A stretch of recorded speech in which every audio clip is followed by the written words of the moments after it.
lasă seara peste blocuri și asfalt.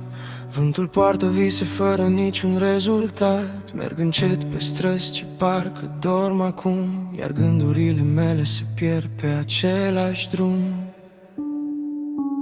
Nu mă grăbesc, timpul curge lin.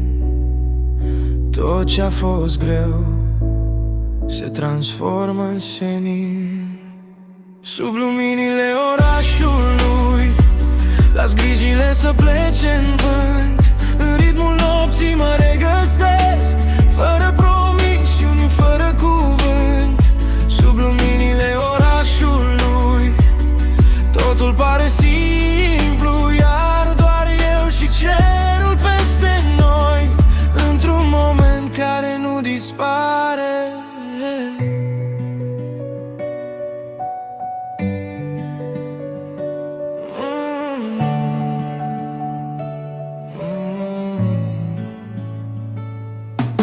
Faruri desenând umbre pe pereți, amintiri trecând ca niște trenuri fără preț. Cafeaua e rece, dar noaptea e caldă, iar muzica din căști îmi ține mintea calmă. Nu mă grăbesc, timpul curge lin.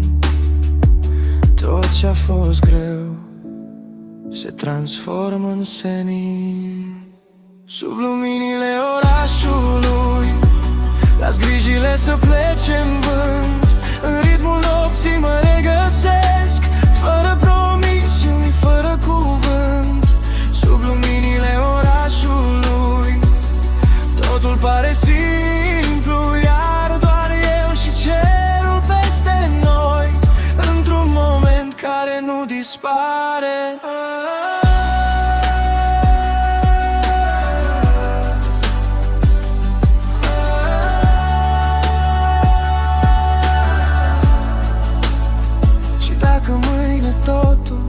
Se schimbă, las noaptea asta să mă plimbe sub luminile orașului. Rămân doar eu și un gând calm.